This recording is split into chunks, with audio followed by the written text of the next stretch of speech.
agus mudig Cuirt osca difficult Cuirt is ihe special he and Gatel shears thought of the winterly Cuirt campaign os rodeg or filled in Scott agus tarmin she din tierra os na tiesulie kon ishtafter skun ve pocho fille at our cardes net fille stover tite kursiliter in one Europa international.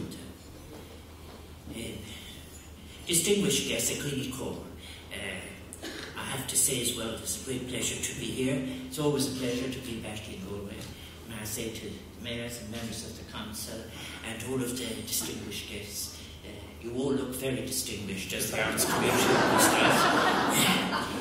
As I said, you would know from the cautionary that you're distinguished. It's a great pleasure to be here for the official opening of Cuirt's International Festival. I think that Galway itself, and a literary festival like this, is in so many ways poised between, on a point, as it were, between, for example, a long history of the Irish language and the English language. It is positioned, this festival, between the sedentary and the migratory, and indeed between what I might call the provocations of memory and youthful imagination. So it is a great setting for an international literary festival. And since 1986, this festival has added to the reputation of Galway. Galway's reputation for arts and culture is its headline reputation, in my view. And over the years, the Cuirt International Festival of Literature has been renowned for its exciting range of Irish and international writers. Not even, as I said, the untimely intervention of the ash flood from Iceland could totally derail the event in 2010. And then again, there are the different wonderful images that come from Galway. Since I became president, I have been able to attend in London at the great recognition which had been earned by the Cuirt Theatre Company, and very, very particularly by the marvellous poetic Greek language of Tom Murphy. And it is really Galway as well. I think that when you see people now involved in public spectacle, those elements and gestures we made towards Bactines Carnival, they are there in the history of Mockness. I'm quite is the Conrad Gwyn Taivi after Ash It was a great pleasure to come back.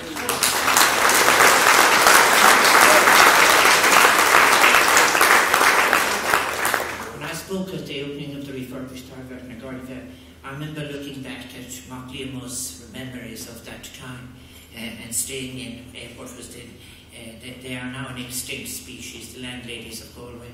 Staying with a landlady in Lower Salthill, he said to Hilton, they are going to establish a theatre, we're going to have a theatre in the Irish language, so it is great to be back. And I also want to wish well to those, because tomorrow I have a reception for the 20th anniversary of what's gone on here in the Irish Film World. And I want to wish dear good friends, people who are involved in the film community, and particularly the great heroine of the film industry in Ireland, Lelia Doolan.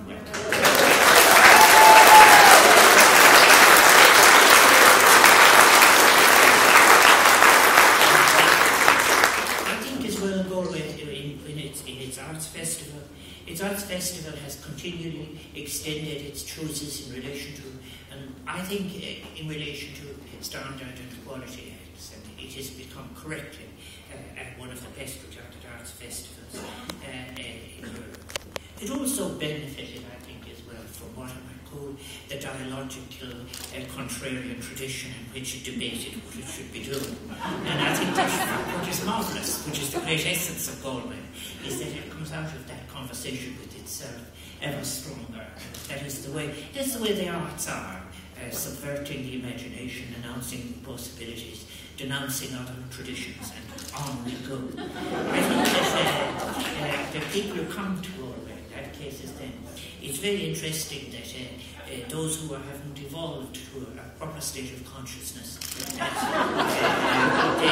they speak about going west, as if they were discovering a very badly neglected aspect of their life. But there are other people as well, of course, in fact, actually, who know what they're coming for, and that is the case in relation to a festival like this.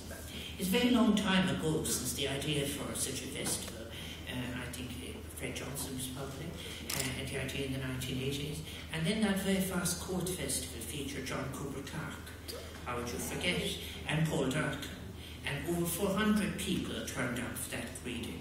And the festival that year made a modest profit, where I'm supposed to put these things in now so as to encourage you that the artistic community in the world of the real as well. As we said, at a bankers' shareholders meeting today, many people would have liked to hear people talking about a modest profit rather than total ruin. But the festival, as I said, it was born in that year, and every year it has continued to give joy and to all who crave its creative sustenance.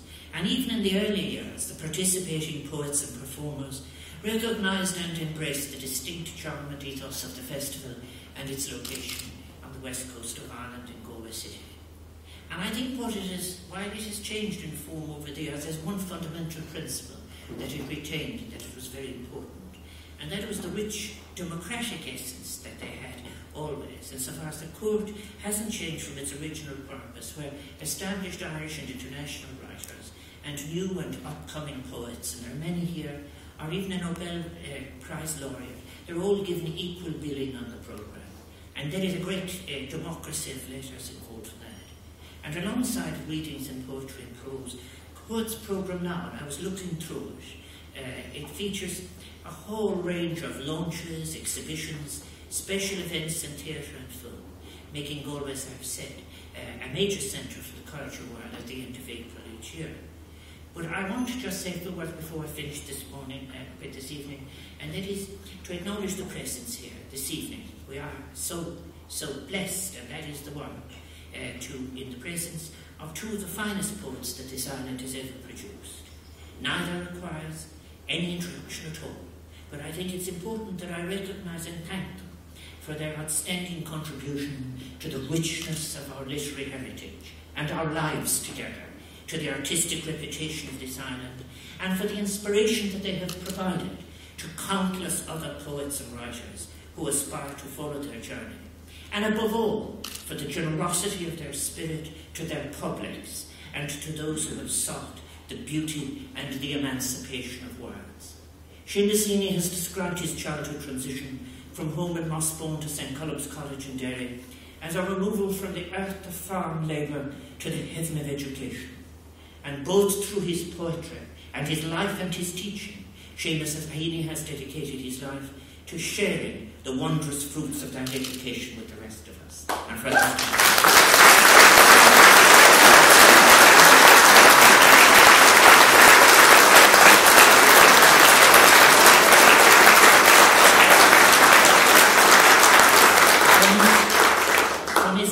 Death of a Naturalist in 1966 to Human Chain in 2010, Seamus Heaney has produced a body of poetic work that is exceptional in its ability to excite the imagination and engage the intellect.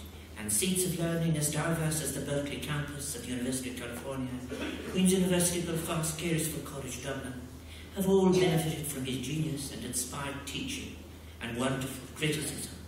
Being appointed Boylston Professor of Rhetoric and Oratory at Harvard University and Professor of Poetry at Oxford University were two of the many honours bestowed upon Seamus, and not to mention, of course, the small matter of the Nobel Prize for Literature.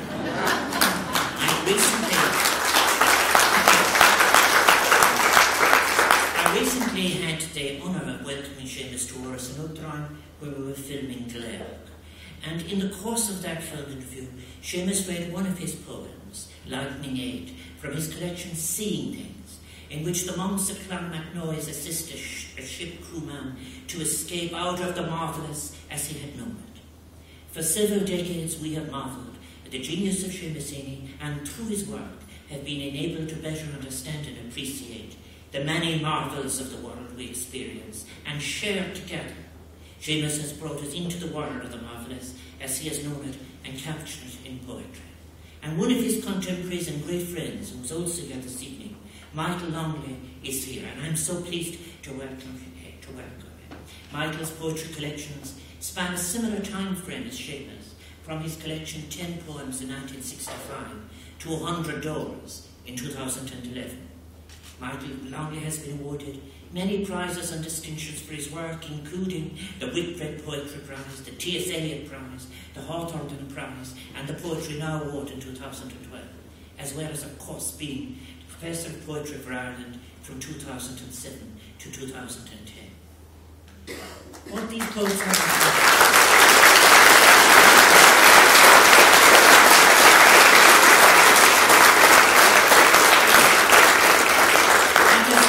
Others have written, the times come, and particularly the times in which we now find ourselves, and the distillation and precision of poetry stands in contrast to the looser language for which perhaps we have paid a price. And in common with Seamus, Michael Longley's poetry probes and questions some of the most difficult ethical questions facing a writer during a period of conflict. Through his adaptations from Homer, he draws parallels from the Trojan War through the Great War in which his father served, to some of the most harrowing times of the recent Northern Ireland conflict. Michael Longley's Homeric poem Ceasefire movingly and presently described the challenges and sacrifices that would be required to move from conflict to peace, on many occasions during that journey over recent years.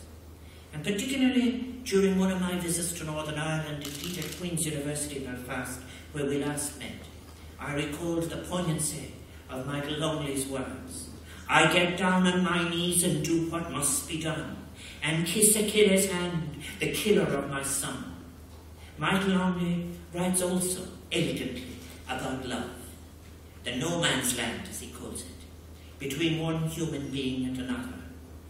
And I must say a space that, given our own social history of loss, longing and repression, might, depending on the literary source you choose, and also perhaps the generation from which you come from, have constituted a tilled or a neglected field. The themes of love, war and nature sit equally well with Michael Longley's writings, and so much so that Seamus Heaney has described him as a custodian of griefs and wonders. I have not yet had the pleasure of welcoming Michael Longley to our snowdrome, but we did meet, as I have said, in the Lyric Theatre in Belfast last June. On that occasion, we collectively admired a number of portraits of eminent actors and writers, including, I'm glad to say, one of Michael Longley himself. One of Seamus's poems in his collection, Death of a Naturalist, is dedicated to Michael Longley. In Person at Helicon, Seamus Heaney recalls his childhood fascination with wells, with the depth, look and contents of them, as well as the reflections they presented to a young boy. As a later writer, he suggests he has outgrown this attraction and writes, now to pry into roots, to finger slime, to stare big-eyed Narcissus into some spring, is beneath all adult dignity. I rhyme to see myself, to set the darkness echoing. In the same way that Seamus Heaney rhymes to see himself and set the darkness echoing, festivals like this one, Cuirt International Literary Festival, through the possibilities of interaction and reflection that it makes possible, have an enormous value. They are wellsprings of reflection, elucidation, and inspiration, and I hope too, of solidarity of the intellect and of the heart. They give us opportunities to see ourselves and our society from different perspectives. They challenge the boundaries we assume are inherent in the often bogus inevitabilities of mundane life. And they present us with imaginative possibilities to enhance and enrich our lives, and more importantly, the lives of others. The two distinguished guests who will read this evening, Seamus Heaney and Michael Longley, are of course just two of the highlights this week. I know that the programme is already underway, with the crossroads of European literature being a major focus of the festival this year.